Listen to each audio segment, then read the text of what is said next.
Okay, so last week we did a Desmos activity where we started walking through how to come up with a chart of information to graph a line using ordered pairs.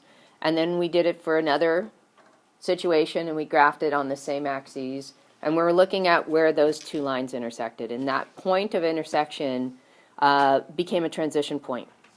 That particular scenario, we had two different shipping companies, and in one case, one company was cheaper at the beginning than the other company, but as over time, the cheaper company became more expensive.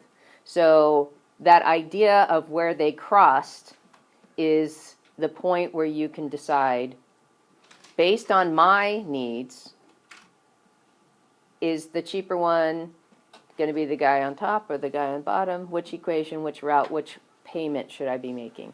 So that's really what this next section is about making choices about what is most cost effective for me in a variety of situations.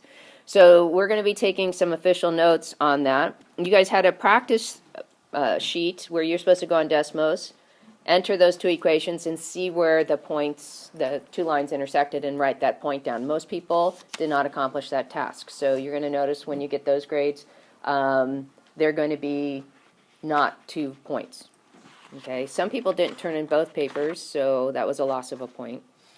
And then some people just randomly drew pictures with no numbers on axes, and I had no idea what I was looking at. Your job was to actually physically write the points down. Directions were very clearly laid out for you on School Loop. So we're going to talk about this notion of system of equations, and this is lesson 7 in chapter 3.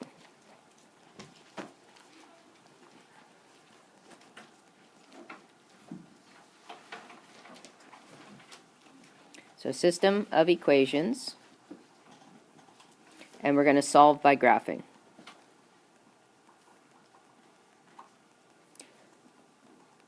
Today's date is 2/2/16.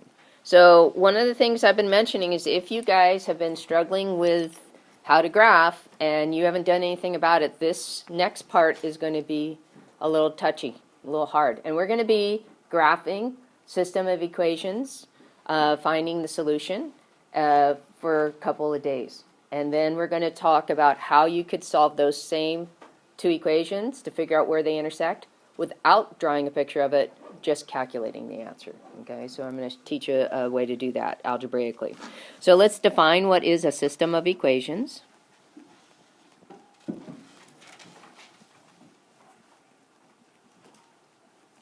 So again, if you have not been somebody who would use the book to its full potential, and you haven't been reading the textbook, if you haven't been watching the videos on the examples, I highly, highly recommend that you start.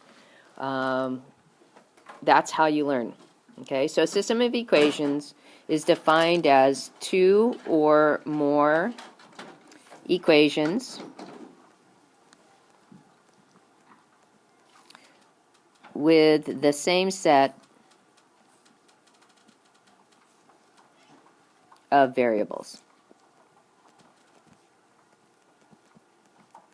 Okay. Now we're going to focus in on our system is going to have two equations. When you get into Algebra 2, then they start talking about three equations, and you get to learn about a new axis called the z-axis. But we're just going to focus in on the x and the y-axis. That's our only thing. So basically, when they're talking about the same set of variables, I'm going to give you a couple of examples of what it could look like. So it could be x plus y equals 6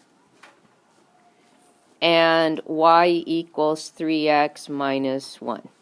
Okay, so the same set of variables would be x and y. The equations may not be written the same way. That's okay. But they contain only the same variables, and again, there's no exponents, there's no variables in the denominator of fractions, so they all kind of look like this. But this could also be an example. X equals 3 and y equals 4. And you might say, well, the first one only has an x and the second one only has a y, how can they have the same set of variables? Well, basically, how we get an equation with just one variable is that the coefficient of the other variable was a 0. So there was technically a 0 there, so we could write this one as x plus 0y equals 3. And we could write the other one as 0x plus y equals 4. So they both would have the same variables. Okay. Now, by the way, can anyone tell me what kind of line, and don't tell me straight, that x equals 3 would look like?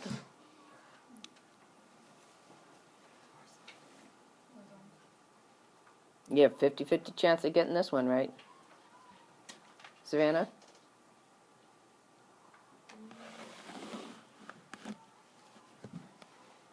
X equals 3. Think about where the x-axis is. Think about a line passing through x equals 3. What would that line look like? Dylan? Nope. Would not be diagonal. Savannah? It would be like this. It would be vertical, because that's the only way it can pass through the x-axis. It couldn't be diagonal, because then that means it would eventually cross the y-axis, so it has to be vertical. So what kind of equation or what kind of line would we get? And again, I'm not looking for the word straight, if it was just y equals 4. Okay, that would be horizontal. Okay, all right. So let's talk about what does it mean to solve by graphing. So solving a system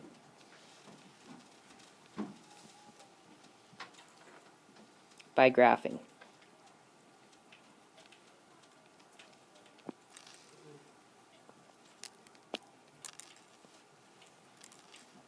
This is why graphing on graph paper is so vitally important, in the fact that you do not use anything but the lines of the graph paper to graph on. If you are making intervals that are between the lines of the graph paper, you've lost all of your integrity, and chances are the point of intersection will not yield you what you're looking for.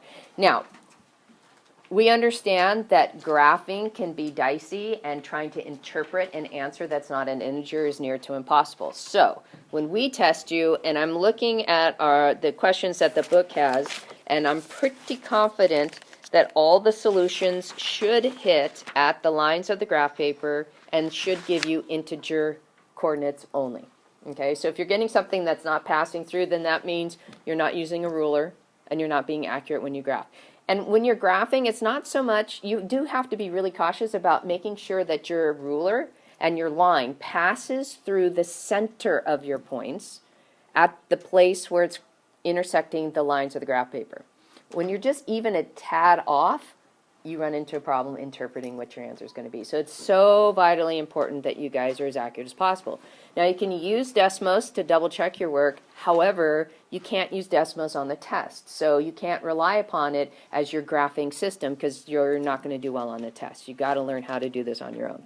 So solving a system by graphing is you're going to graph both equations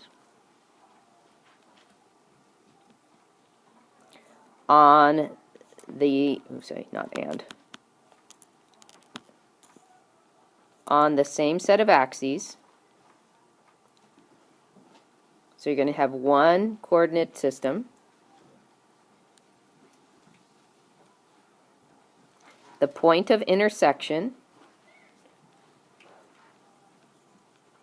and when I say point, that means it needs to look like an ordered pair. So it should have parentheses, it should have an x coordinate, should have a comma, should have a y coordinate, should have a parentheses closing it up. The point of intersection is called the solution.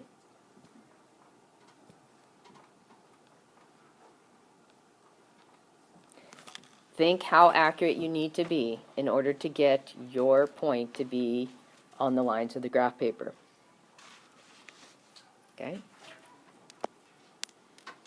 Some terminology you'll hear in the book in particular and in other places.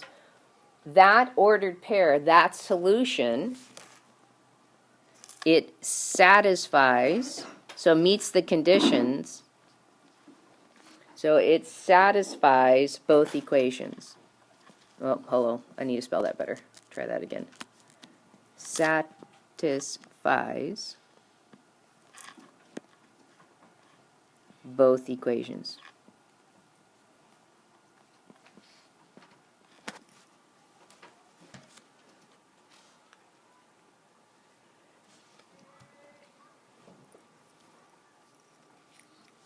All right, so we basically have two major ways to graph a line. Okay, so let's just review those two ways. Everybody good here?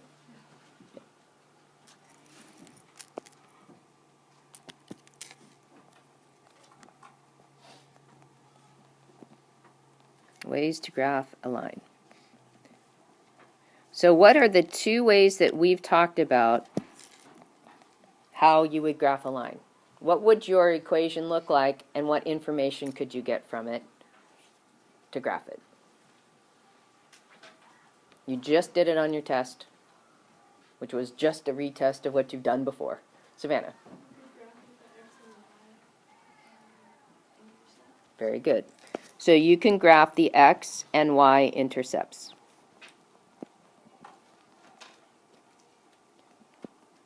Now, I generally choose this strategy. What would your original equation look like for this to be your best choice? What would your original equation look like that you say, you know what, I'm going to figure out x and y intercepts. Bam, like that. Wait, the equation would be like standard form? Exactly. So normally what happens is if I have an equation in standard form, then that leads me to readily find x-intercept and y-intercept. Okay? Now, if your equation is written in standard form, but you don't want to do x and y-intercepts, then you have the ability to do the second method that we've learned. What's the second method we've learned for graphing an equation that you did on your test as long ago as yesterday? What was the second strategy that they asked you to use? Done. Not point slope form. Slope and y-intercept. Yeah. We have using slope and y-intercept.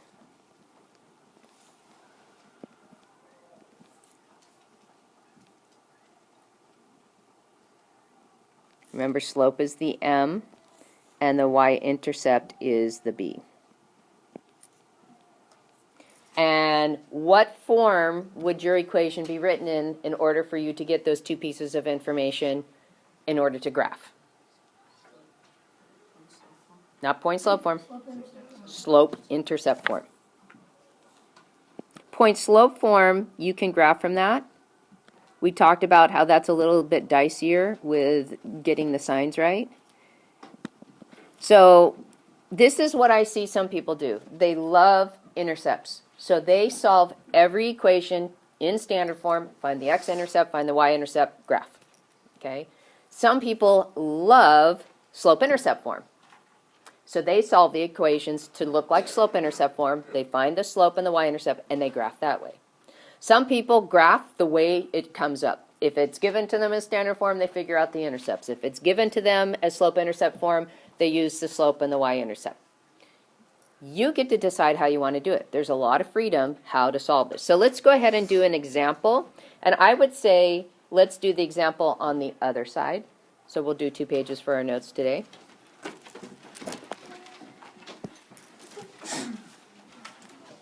Bless you. Solve the system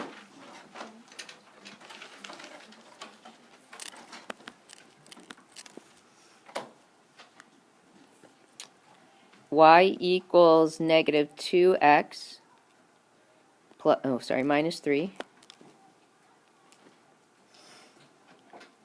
and y equals 2x plus 5 by graphing.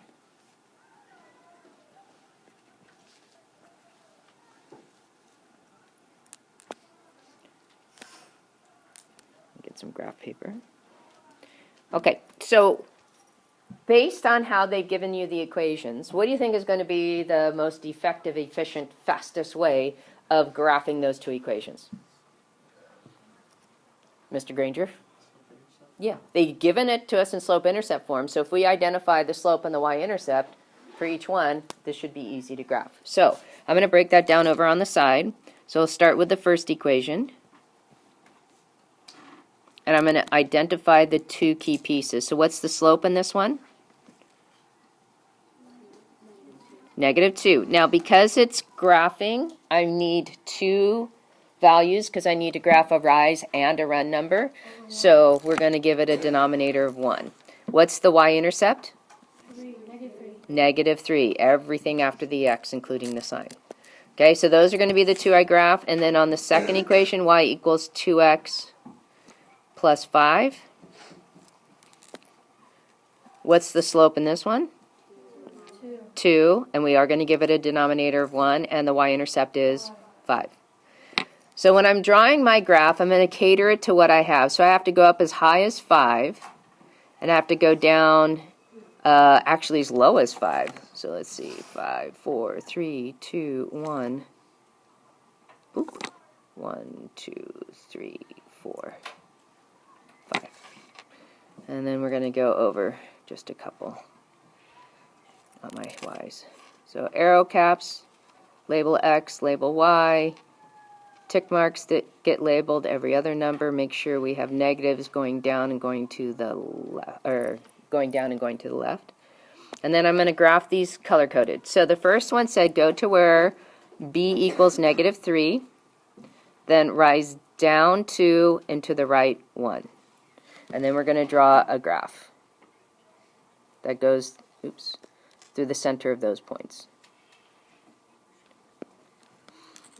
And then we're going to go for the green up to where y is 5. And notice that I've run out of room, so if I go up, I'm off my chart. So remember we talked about slopes being logically equivalent? So to get another way of getting the positive 2 slope, I can make both numerator and denominator negative. Rise down 2 and to the left 1. And then I'm going to connect these up. And what you should notice, and again, always be thinking, what would slope dude say? So I knew the second one, the green equation, had to be a positive slope. And I knew that the blue equation with the negative, I knew what to look for because I'm always thinking what slope dude would say. And then I look at the point where they cross. And it should cross right on the lines of the graph paper. So I have to identify the solution. This is me solving. So what's the coordinates of that point of intersection? What's the x value? What's this x value? What's the x value? It's not 2. -2. What's the y value? 1. That would be the solution to your system. Okay? So keep thinking every time you're graphing, what would slope dude say? So it would have been really easy to get the green one negative, but slope dude would have said that's positive, so you have to go back and redo that graph. So really be thoughtful. All right, let's do one more like that.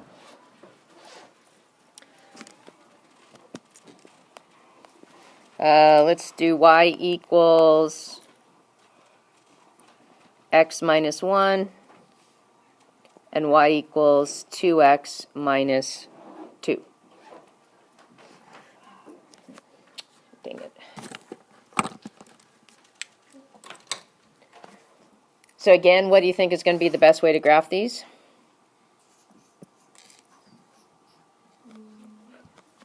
Our two choices are x and y intercepts or slope-intercept form. Yeah, it's already written in slope-intercept form, so let's use that.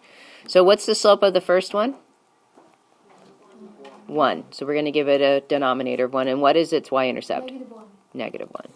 And on the second one, what is its slope? 2. So we're going to write it as 2 over 1. And what is its y-intercept? -2. So now I'm going to graph my axes. I'm going to be negative on the y-axis. 1, 2, 3, 4. So -2, -4. 1, 2, 2. So the blue one. I start where y equals negative 1, and then I rise up 1 and to the right 1. Now, sometimes you'll say, my lines don't intersect. You just need to draw your lines longer until they actually do come in contact with each other. Okay, second one, I start where y equals negative 2, then I rise up 1 and to the right 1. And did you notice what happened that time? They had the same exact value when I did the rise over run. They landed on the same exact point. So what is the solution to this system? Where did they both intersect?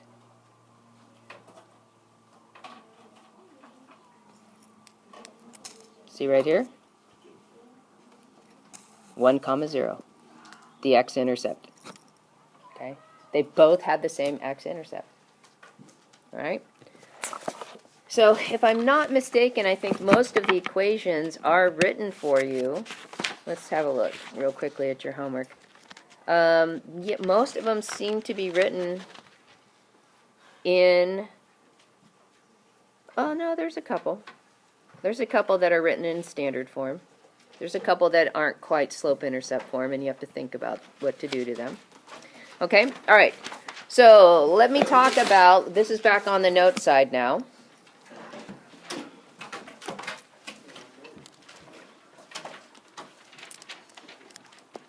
Get rid of my graph paper.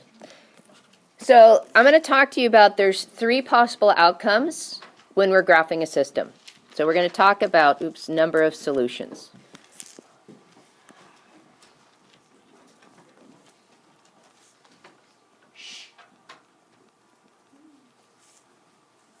So I'm going to put them in order of their frequency.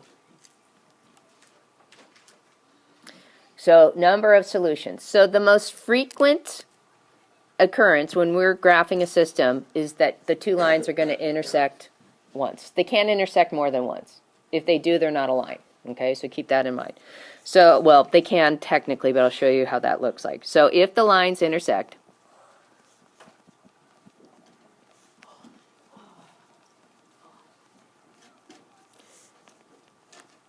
there is 1 solution. So again, majority of the time, this is what your answer is going to be like. You're going to have 1 point that the 2 lines have in common.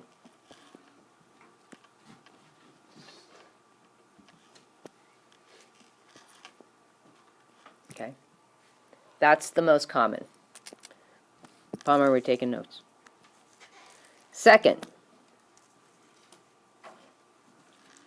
let me draw the picture first, and you tell me how many solutions they would have, and then what scenario is happening.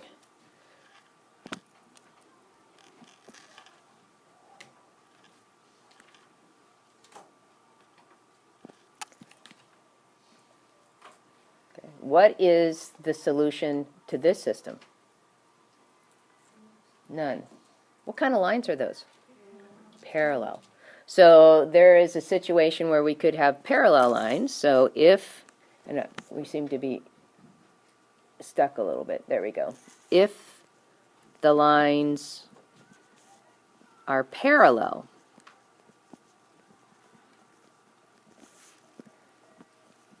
there is no solution. And that's exactly what you write for your answer. No solution. Because again, we've used the idea of no solution. We've used that symbol of the 0 with a slash through it, but that was indicating a value. This is indicating an ordered pair. So we need to use the words no solution. Now, the third scenario is kind of strange. So I'm going to draw it out. This doesn't happen that frequently.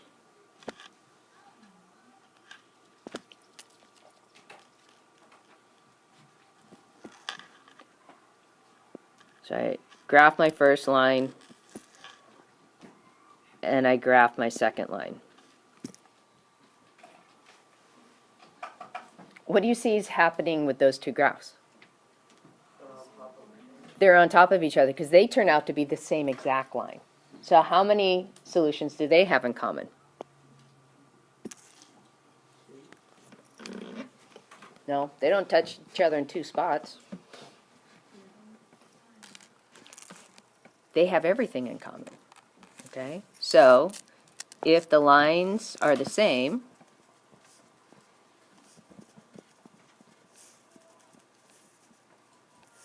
and so I'm going to put a word in parentheses, coincide.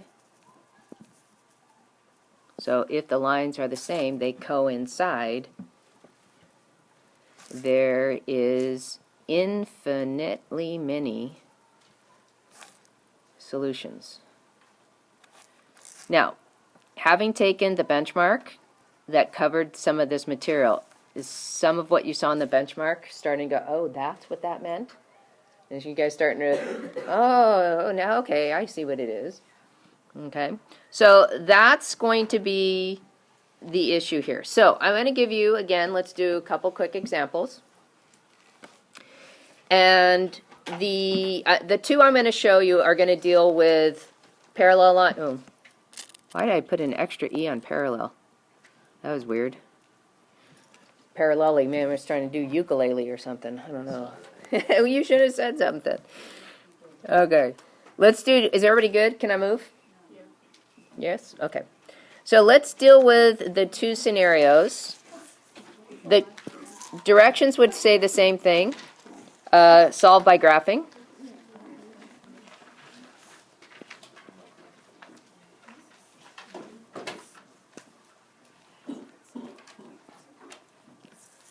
That doesn't sound good.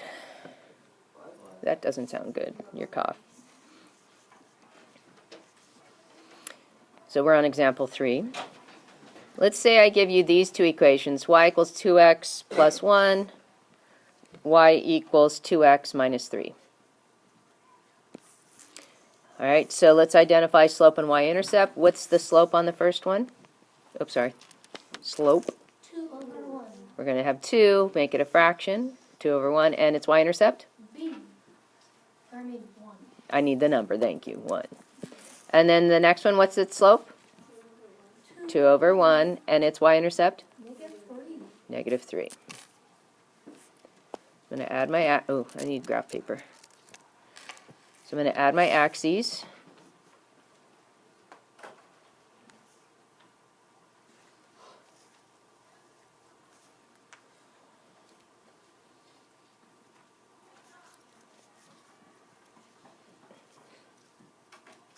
So -2, 2, 2, 2, y, x. So blue guy. I go to where the y-intercept is 1, and then I rise up 2 and to the right 1. And then I graph. And then green guy, I go where the y-intercept is -3, and I rise up 2 and I run to the right 1. So what do you notice about your lines? Parallel. So lines are parallel.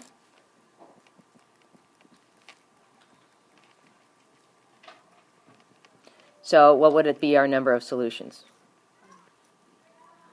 What did our list? No solution. Because they have they don't cross. They never will. That's what parallel lines are all about. Now, here's what I want you to do. Look at those two equations.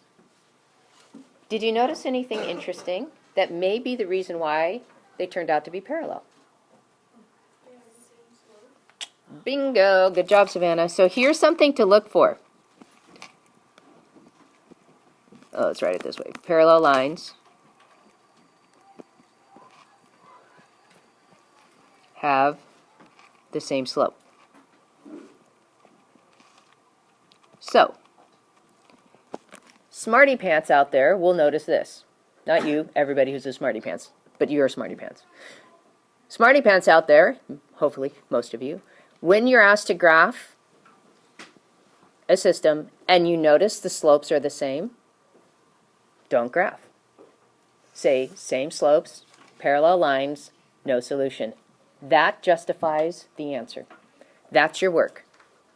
If you notice, same slopes, but it's got to be in slope-intercept form, and you've got to be able to identify the slope. Same slopes, parallel lines, no solution. You don't need a graph. Okay? All right, let's do one more example in the time we have. Everybody good?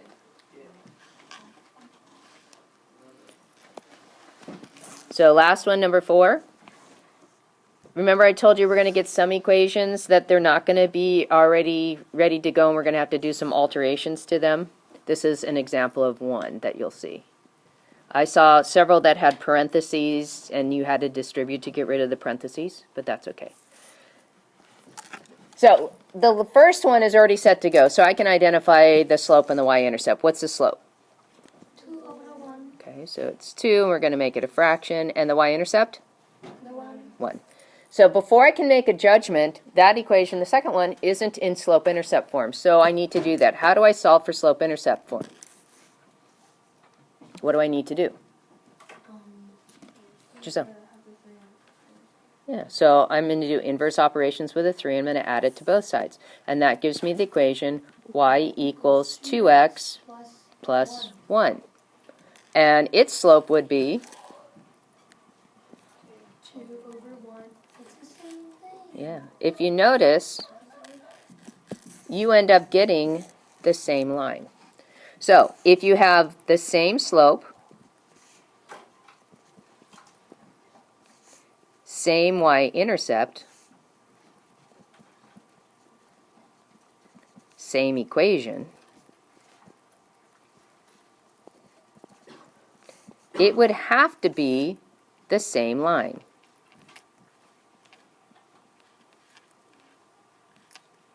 So if it's the same line, how many solutions do we get?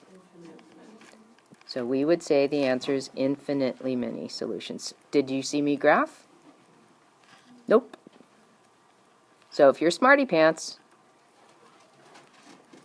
you can, in words, justify your answer on these special cases. The ones that aren't the same line, don't have the same slope, same y-intercept, or aren't the same equation, don't have the same slope, therefore they're not going to be parallel, those you're going to have to graph. Okay?